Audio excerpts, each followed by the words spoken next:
જય માતાજી મિત્રો, સ્વાગત છે આપણા એક નવા વિડીયોમાં. તો કોમેન્ટ કરતા ને આપણે બહુ જ્ઞાની નથી, પણ આપણે એક હોશિયારી ઠોકીને એક મેસેજ કર્યો હતો ગ્રુપમાં કે ભાઈ કોઈને કંઈ ટેન્શન થતું હોય એક્ઝામને લગતું તો આપણને શેર કરી શકો છો અને આપણને ખબર પડતી છે એવી માહિતી આપશું. પણ સાચું કહો તો આપણી ફાટે છે. પણ તો એટલું જ કહેવાનું મિત્રો કે બીક તો એને જ લાગે જેણે વાંચ્યું હોય, મહેનત કરી હોય, એને જ એક્ઝામનો ડર લાગે. પણ ડરવાનું નથી. આપણે એક્ઝામ શાંતિથી દેવાની છે, પાસ થવાનું છે અને આપણી મહેનત સાબિત કરવાની છે. નસીબ ઉપર છોડી દેવાનું લાસ્ટમાં, જે થઈ જોયું જશે. તો ઘણા મિત્રોના મેસેજ આવતા હતા કે ભાઈ હવે વસાતું નથી, શું વાંચવું એ ખબર પડતી નથી, કે આમ કે તેમ. તો નોર્મલી મેં મેસેજ કર્યો ગ્રુપમાં કે ભાઈ આપણા ગ્રુપમાં લગભગ 500-600 જણા છે આપણા ગ્રુપની અંદર, વોટ્સએપની અંદર વાત કરું છું. તો એમાં મતલબમાં 100-150 જેવા મેસેજ મને પર્સનલી આવ્યા કે અમને વસાતું નથી ને આમ ટેન્શન થાય છે કે આવું થાય છે તેવું થાય છે. તો 2-3 મેસેજને મેં જવાબ આપ્યા, રિપ્લાય આપ્યા. તો એમાં લાંબુ લપ થતું હતું. તો પછી આપણે ભાઈને જવાબ આપવાનું બંધ કર્યું અને ઉપર જોઈ લીધા કે ભાઈ હું નોર્મલ તકલીફ છે બધાની, ને આપણે વિડીયો બનાવીને મૂકી દઈએ. તો મોસ્ટ ઓફલી મેં જોયું તો બધા એમ જ કહેતા ભાઈ વસાતું નથી. તો થાય ભાઈ, વસાય નહીં, કેમ કે છેલ્લે એમ થતું કે હું ભેગું કરવું એમ, કે જે ભેગું કરવાનો હતો ને બધો ટાઈમ વહી ગયો, હવે ભેગું ન થાય. પછી જે આવડે છે ને એને આપણી પાસે રાખવાની કોશિશ કરાય ને એમાં થોડુંક વધારે ઇમ્પ્રુવમેન્ટ લાવવાની કોશિશ કરાય. તો કોઈક એમ પૂછ્યું હતું કે ભાઈ વિડીયા જોવાય કે નહીં, ના વિડીયાથી હવે દૂર જ રહેવાય. જો આ સીસી એનું પેપર હતું ને, એ પેપર સોલ્વ કરો અને મોસ કરો. એકદમ મસ્ત પેપર હતું અને યુટ્યુબમાં જોઈ લેવાનું. બહુ મતલબ પેપર હાથેથી સોલ્વ કરવાનું કંટાળો આવતો હોય ને તો યુટ્યુબમાં જોઈને સોલ્વ કરવાનો. બકુલ સરે મસ્ત મૂક્યું છે. તો એવા પેપર સોલ્વ કરો, કેમ કે બીક તો બધાને લાગે છે ભાઈ, પણ બહુ મોટિવેશનલ વિડીયો જોવાય નહીં જવાનું. કેમ કે જેણે પોતાના મા બાપનો સંઘર્ષ જોયો હોય ને એને કોઈના મોટિવેશનની જરૂર ન પડે. તો આપણા મા બાપને યાદ રાખવાના કે આપણે કોના માટે કરીએ છીએ એ બધું. અને ઘણા મિત્રો મને એવું કહેતા હતા કે ભાઈ અમારી હવે આ છેલ્લી ભરતી છે, અને ઘણા એમ કહેતા હતા અમારી પહેલી ભરતી છે. તો જેની છેલ્લી છે એને ડર લાગે છે, પહેલી છે એને ડર લાગે છે, અને વચ્ચેવાળા એને ડર લાગે છે. તો ડર તો લાગે તે કે ભાઈ બધા મિત્રોનું મોટા ભાગનાનું આ સપનું હોય કે ભાઈ કોન્સ્ટેબલ. સપનું મતલબ કે આમાં એને 80% એવું લાગતું હોય કે ભાઈ અમે લાગી જ જઈશું એમ.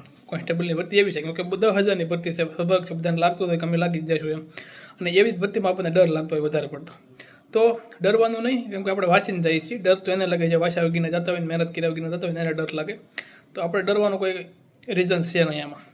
તો ડર્યા વગરનો સામનો કરવાનો છે, જે થાય જોયું જાય, માતાજી પર મૂકી દેવાનું. કેમ કે આપણા હાથમાં તો ખાલી મહેનત કરવાનું છે, નસીબની વાત નસીબ પાસે છે. તો આપણી પાસે જેટલી તાકાત હતી એટલી આપણે મહેનત કરી લીધી છે, અને હજી આપણી પાસે જેટલી તાકાત બાકી છે એનું આપણે જે છેલ્લા 5 દિવસમાં જેટલા દિવસ બાકી છે એટલા દિવસમાં આપણે એની મહેનત કરવાની છે અને એની સામે આપણે લડવાનું છે. જોઈએ છીએ પેપરમાં મિત્રો આ જે છેલ્લા દિવસે હેન્ડલ કરી શકે ને અને પેપરના 3 કલાક હેન્ડલ કરી શકે એ લોકો જ પાસ થાય છે. રિઝલ્ટમાં જેના નામ આવે છે ને એ એના જ આવે છે કે જેણે પહેલાં તો મહેનત કરી જ હોય છે, પહેલાં અઢળક મહેનત કરી હોય છે, પણ લાસ્ટના વીક અને 3 કલાક પેપરની આ જેણે હેન્ડલ કરી લીધી ને એ જ પેપરમાં મતલબ કે રિઝલ્ટમાં નામ આવે છે. તો શીખી દેજો અને ડરવાનું નથી. જો તમે બીવો છો કે ડર રાખો છો કે ટેન્શન થાય છે તો એનાથી 5 માર્ક વધારે આવવાના હોય તો ટેન્શન રાખો અને ડર રાખો, અને એનાથી કાંઈ ફરક પડવાનો નથી. તો ટેન્શન લઈને ક્યાં જવાનું છે? અને તમને નહીં પાસ થવું તો શું થઈ જાય છે? એટલે ડરવાનું નહીં, જે થાય જોયું થાય, બધું નસીબ ઉપર છોડી દેવાનું. જે થાય સારા માટે થાય છે. વાંચ્યું હોય ને એ પાસ નથી થતા ઘણી વાર, કેમ કે નસીબ નબળું હોય છે. હારા ધુરંધર બેઠા માર્કેટમાં નથી પાસ થતા. મારી હારે એવા ઘણા માણસો રહે છે કે એની મહેનત તમે જોવો ને તમે એમ લોકો આપણે કંઈ છીએ જ નહીં. અમુક ઘણા તમે એવા જોતા હશો કે એને વાંચતા જોઈએ ને તો તમને એમ લાગે કે આપણે કંઈ છીએ જ નહીં, આપણે કંઈ કરતા જ નથી, આની સામે આપણે થોડા હાલીએ. પણ એ માણસ પાસ જ ન થતો હોય ને આપણે એક બે ટ્રાય થઈ જતા હોય.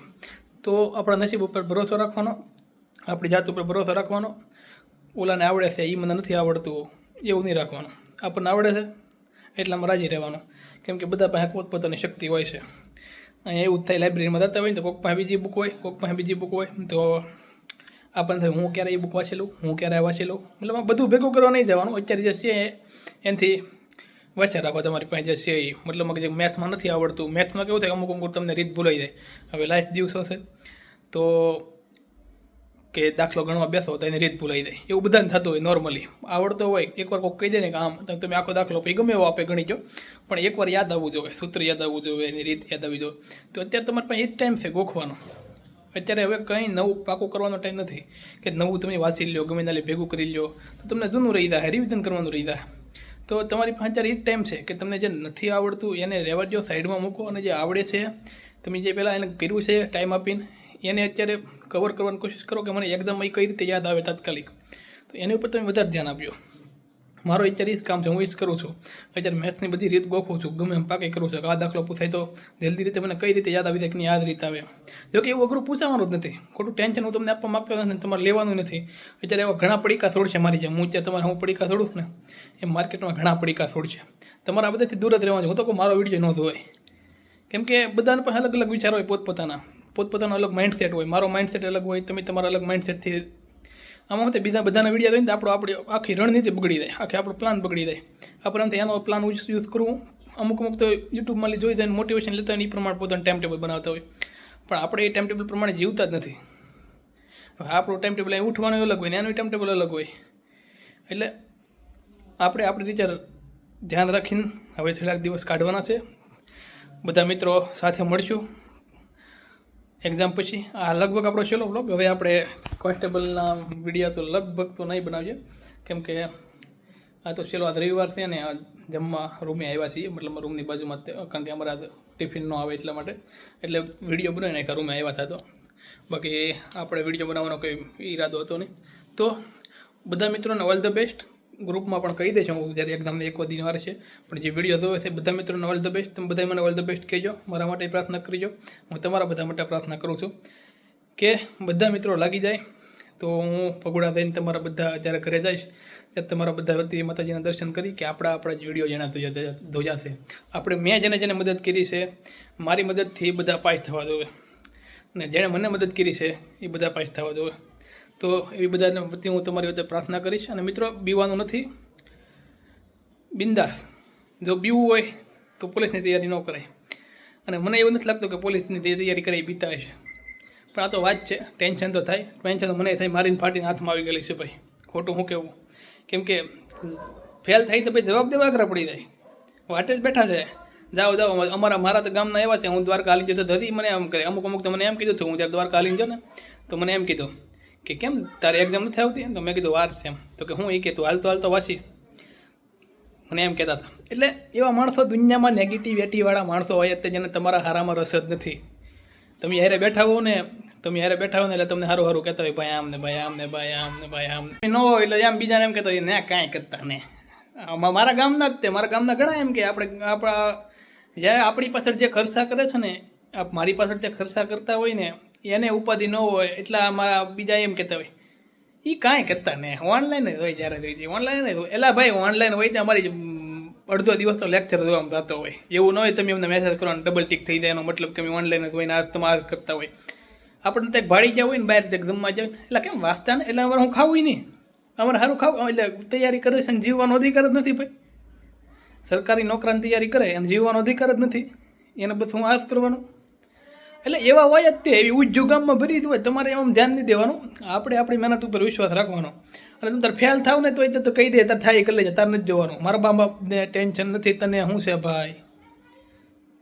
એટલે બહુ ટેન્શન નહીં લેવાનું, જે થઈ જોઈ જાય. માણસોને છે ને પોતાની નોકરી લાગવાનું અત્યારે ટેન્શન નથી કે નોકરી લાગે કે ન લાગે, પણ આવાની બહુ ટેન્શન છે કે આવા સંભળાવશે કાંઈ કર્યું નહીં, રીખડાશ છે એમ કે લા ભાઈ ભલે રીખડા અમે. કેમ કે તૈયારી એક પણ જે માણસ તૈયારી કરતા હોય ને એની વેદના જે તૈયારી કરતા હોય એ સમજી શકે, ચોખ્ખી વાત છે. એની સિવાય કોઈને ખબર ન હોય કે એમાં કેવી તકલીફ પડે. એટલે બહુ ટેન્શન નહીં લેવાનું, જે થાય સારા માટે થાય. તો બસ એટલું જ તે, એટલું આપણું મોટિવેશન અહીંયા પૂરું કરી જઈએ. તો મિત્રો બધા મિત્રોને all the best. Thank you અત્યાર સુધી મારા સ્ટડી લગતા વ્લોગ જોવા માટે. જોઈએ છીએ હવે આપણા સ્ટડીવાળા વ્લોગ તો ક્યારે આવે નક્કી નહીં, કેમ કે કોન્સ્ટેબલ દઈને આપણે ઘરે યાદ આવવાના છીએ થોડોક ટાઈમ માટે. થોડાક ટાઈમ તો ખબર નહીં પછી શું કરીએ, પણ કોન્સ્ટેબલના રિઝલ્ટ સુધી તો બહુ વિષય નથી શું કરવું એમ, કેમ કે આની ઉપર આપણને બહુ વિશ્વાસ છે, આપણી મહેનત ઉપર આપણને વિશ્વાસ છે, અને કોન્સ્ટેબલ ઉપર આપણને વિશ્વાસ છે કે આપણે પાસ થઈ જ જાઉં. પછી આપણા નસીબ કે આપણું શું થાય. એક જ વસ્તુ અત્યારે પ્રાર્થના કરો માતાજીને કે જે મેં વાંચ્યું છે, જે મેં અત્યાર સુધી મહેનત કરી છે એ પેપર લખતી વખતે તમને યાદ આવી જવી જોઈએ. બસ બીજું કાંઈ મને નથી જોતું. ભલે મેં નથી વાંચ્યું ને એ મને ન આવડે તો મને હાલ છે, પણ મેં વાંચ્યું છે ને મને યાદ આવવું જોઈએ પેપર વખતે. તો જય માંગલમાં બધાને, બધા પાસ થઈ જાઓ. જેણે જેણે દિલથી મહેનત કરી છે બધા પાસ થઈ જાઓ અને માતાજીનું સ્મરણ કરીને પેપર દેવા દેજો. એટલું જ તે. જય માતાજી, જય માંગલમાં, જય દ્વારકાધીશ. બધા મિત્રો ખાખી પહેરી પછી આપણને ફોટા કંઈક મોકલજો. જય માતાજી.